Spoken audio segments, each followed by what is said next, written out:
और इसलिए कांग्रेस सिर्फ नेगेटिव पॉलिटिक्स पर चुनाव लड़ रही है, जबकि भारतीय जनता पार्टी माननीय शिवराज जी के नेतृत्व में जो पॉजिटिव इश्यूज हैं उस पर चुनाव लड़ रही है। आज का जो मतदाता है वो डेवलपमेंट की बात करता है। आज का मतदाता इन नकारात्मक चीजों से कोई संबंध नहीं रखता है और इसलिए इसका लाभ हम लोगों को मिल रहा है। माने आप कह रहे हैं कि विकास के एजेंडे पर yes. शिवराज सरकार विकास के एजेंडे पर है और जो कांग्रेस है वो सिर्फ उसमें आपकी कमियां तलाश रही है, खामियां तलाश रही है, नेगेटिविटी फैला रही है। यही वो डेमो पैटर्न है जो वो जीत कर कह रहे हैं कि सरकार के खिलाफ माहौल बने के हम जीत जाएंगे। देखिए, वो दमोह पैटर्न की बात करते हैं। इसके पहले 28 विधानसभा के उपचुनाव हुए, उसमें हम लोग 19 जगह जीते, तब उनका दमोह पैटर्न क्यों नहीं चला? दमोह के चुनाव जो थे उसकी परिस्थितियां अलग थी और दमोह चुनाव में कांग्रेस नहीं जीती थी, वहां भारतीय जनता पार्टी ही जीती थी और इसलिए कांग्रेस उसको कोई मॉडल बोले कुछ भी बोले, ये उनकी गलतफहमी है और इसका अंदाजा भी इन चुनाव में उनको चल जाएगा। फिर भी कमलनाथ कहते हैं कि 2023 में तो सरकार हम बनाएंगे। नहीं, कमलनाथ जी पहले कह रहे थे कि 15 अगस्त को हम राष्ट्रीय ध्वज फहराएंगे, फिर अगली बैठक राजभवन में विधायकों की होगी।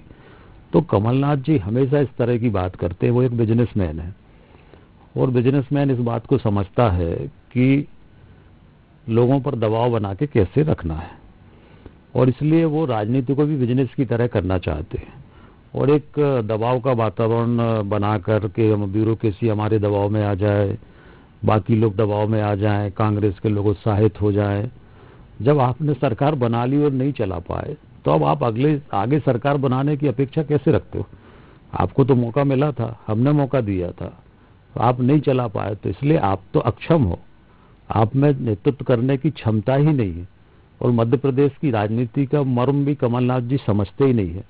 जहां शिवराज जी हैं जो 24 घंटे में से 18 घंटे काम करते, 20 घंटे काम करते, एक तरफ कमलनाथ जी है जो 24 घंटे में 2 घंटे काम करते हैं, तो कोई तुलना ही नहीं है नेतृत्व की। वो कहते हैं मैं मध्य प्रदेश नहीं छोड़ूंगा, जबकि कांग्रेस में भी एक बदलाव का दौर शुरू हो चुका है। वो कहते हैं मैं तो मध्य प्रदेश में रहूंगा, लेकिन ज्यादातर समय उनका दिल्ली में गुजरता है। यही आपके लिए एक मतलब फायदा है कि वो रहते नहीं है यहाँ। देखिए, वो मध्य प्रदेश में ही रहूंगा का मतलब ये है कि जो भी उनको संभावना दिखती है या जो भी उनको दिखता है, देश में तो कुछ बचा नहीं है। उनकी अपने राजनीतिक जीवन की बात कर रहे हैं, उनकी अपनी भूमिका कांग्रेस के अंदर। हाँ। उनको मध्य प्रदेश में ही दिख रही है, ऐसा क्यों? नहीं, देश में तो कांग्रेस लगातार खत्म हो रही है। मध्य प्रदेश में उनको लगता है कि 2 दल हैं, भाजपा है, कांग्रेस है। कभी भाजपा के खिलाफ अगर लोग हो गए तो कांग्रेस को अवसर मिल जाएगा। 2 दलीय व्यवस्था के कारण वो उनको एक लगता है, परंतु दिल्ली में तो अब कोई अवसर है नहीं। वो मूलतः दिल्ली के नेता हैं, दिल्ली कल्चर के नेता हैं और दिल्ली में जिस तरह से एक मैनेजमेंट पॉलिटिक्स होती है, तो कांग्रेस के वो एक मैनेजमेंट लीडर है, वो पब्लिक लीडर कभी नहीं रहे और ना आज है। वो एक मैनेजमेंट लीडर है और कांग्रेस में इसलिए उनकी इंपॉर्टेंस है। लेकिन बात वो आती है, वो कहते हैं कि शिवराज जी तो नारियल लेकर निकलते हैं, सब हर जगह फोड़ देते हैं, एक सौगात दे देते हैं, लेकिन फिर उसका फॉलो अप नजर नहीं आता है। तो ये जिनको आप मैनेजर कह रहे हैं या बिजनेसमैन कह रहे हैं, ये बात कुछ गले उतरती है सर? देखिए, फॉलो अप अगर नजर नहीं आता होता तो 15 साल शिवराज जी सीएम कैसे बन जाते, 15 साल भारतीय जनता पार्टी की सरकार कैसे बन जाती, और 1 साल की हमारी 6 महीने की भी सरकार नहीं थी तो हम 28 में से 19 जगह चुनाव कैसे जीत जाते?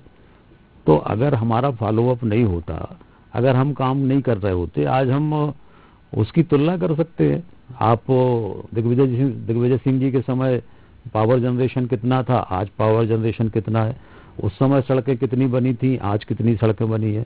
उस समय एरीगेशन कितने एरिया में था, आज कितने एरिया में एरीगेशन है?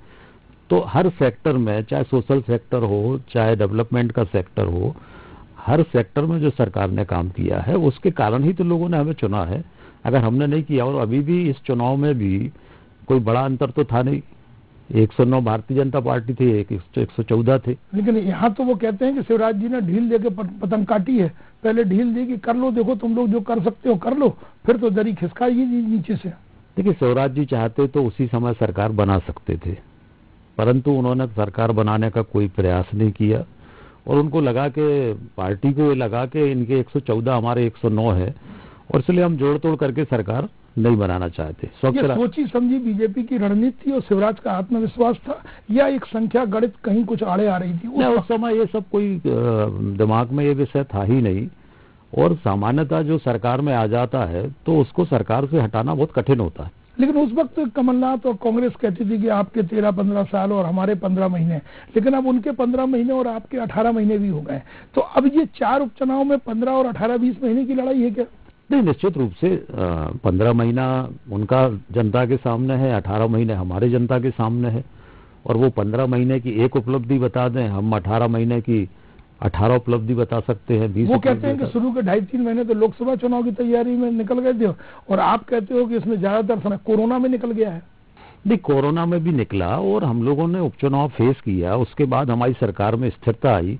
पहले तो हमारी सरकार में स्थिरता नहीं थी, जब हमने 28 उपचुनाव के बाद और फिर कोरोना का हमने सामना किया, और कोरोना के बाद इतनी जन कल्याण की योजनाएं हम लोगों ने लागू की, तो उस परिस्थितियों में भी इतने जन कल्याण के काम करना अपने आप में एक आश्चर्यजनक है। जब राज्य के खजाने में आपको कठिनाई हो, राज्य के खजाने में दिक्कत हो, आपको कहीं पर भी वित्तीय रूप से आपको पैसा ना आ रहा हो सरकार के पास, उन सब परिस्थितियों में भी जिस तरह से जन कल्याण के काम किए हैं वो अपने आप में अद्भुत। जो योजनाएं कमलनाथ ने बंद कर दी थी, कमलनाथ सरकार ने वो सब चालू की।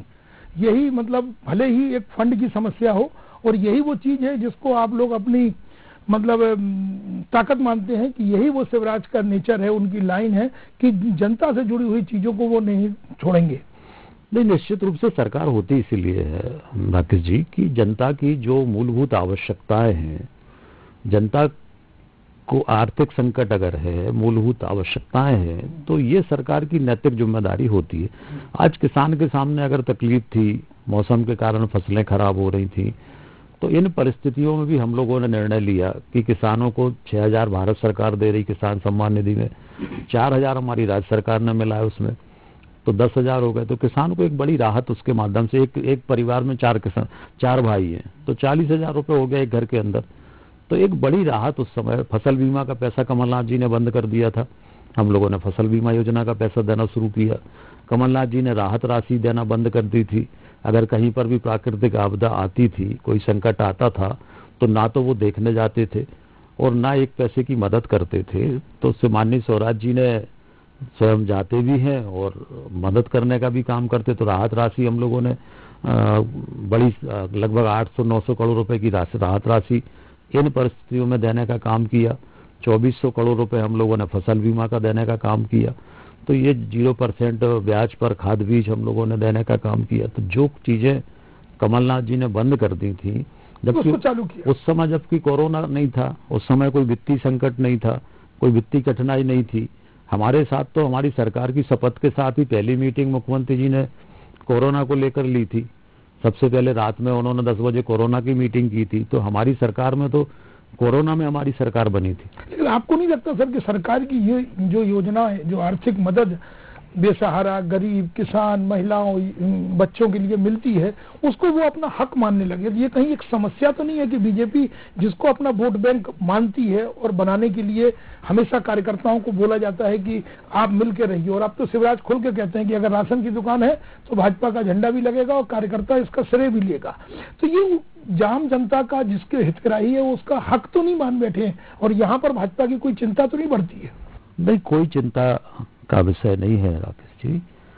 जनता का हक मानना बिल्कुल जायज है, क्योंकि जो हमारे प्रदेश में गरीब जनता गरीब जनता है, पहले हमें उसकी मूलभूत आवश्यकताओं पर ध्यान देना पड़ेगा। उसके रहने के लिए घर हो, उसके घर में बिजली हो, उसके घर में पीने का पानी हो, उसके घर में राशन हो, तब तो वो आगे बढ़ पाएगा।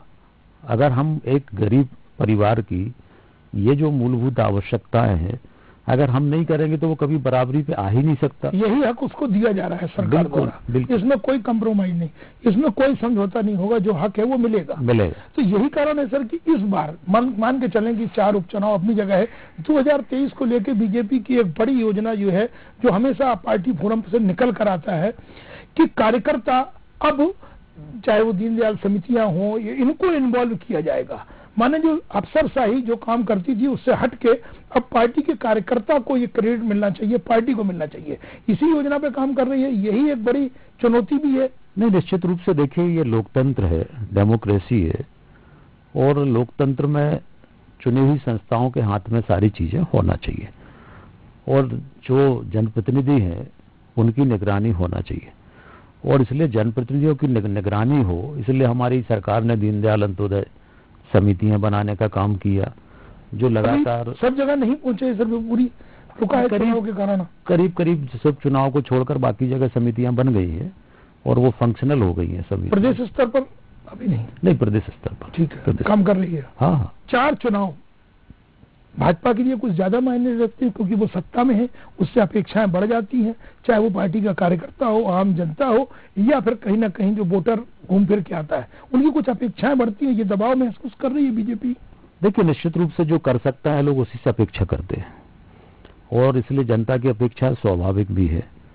परंतु अगर आप देखें तो जो काम हम कर रहे हैं उस काम से लोगों को विश्वास है, और उस विश्वास के आधार पर लोग अपेक्षाएं करते हैं, और उन अपेक्षाओं की पूर्ति हमारी सरकार बहुत अच्छे से कर रही है, और इसलिए लोगों को लगता है कि ये जो सरकार है ये हमारी अपेक्षाओं की पूर्ति कर सकती है। विकास अपनी जगह है सर, लेकिन आजकल आदिवासी एक बड़ा मुद्दा, फिर पिछड़ा, फिर दलित, ये सब क्या है सर? ये जातीय समीकरण दुरुस्त करने की मजबूरी है, या ये बहुत बड़ी आवश्यकता है? अगर आप चुनाव जीतना है तो सिर्फ विकास से काम नहीं चलेगा, जातिगत समीकरण आपको दुरुस्त करना पड़ेगा, जिसको सोशल इंजीनियरिंग कहते हैं।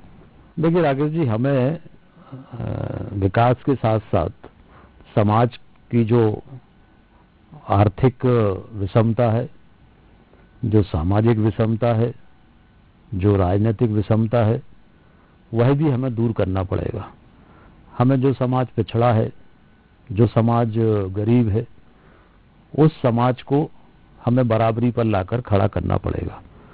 और आज भी हमारे देश में आर्थिक विषमता है, सामाजिक विषमता है, और इसलिए चाहे हमारा एससी वर्ग हो, चाहे एसटी वर्ग हो, इनको आरक्षण मिल रहा है, और भारतीय जनता पार्टी ये मानती है कि आरक्षण अभी मिलना चाहिए। लेकिन पिछड़ा वर्ग एक बहुत बड़ा मुद्दा बन गया है सर, मोदी सरकार से लेकर शिवराज, और आप तो इसको फ्रंट फुट पर डील भी कर रहे हैं, खेल भी रहे हैं, इस लाइन को आगे भी बढ़ा रहे हैं। इस मुद्दे को आपने मध्य प्रदेश में शिवराज के बाद दूसरे नेता हैं जो पिछड़ा वर्ग को लेकर के आपने कोई कसर नहीं छोड़ी है, और लगातार निशाने पे कमलनाथ को लेते रहे। ये बड़ा वोट बैंक है, ये चिंता भी भाजपा को सता रही है।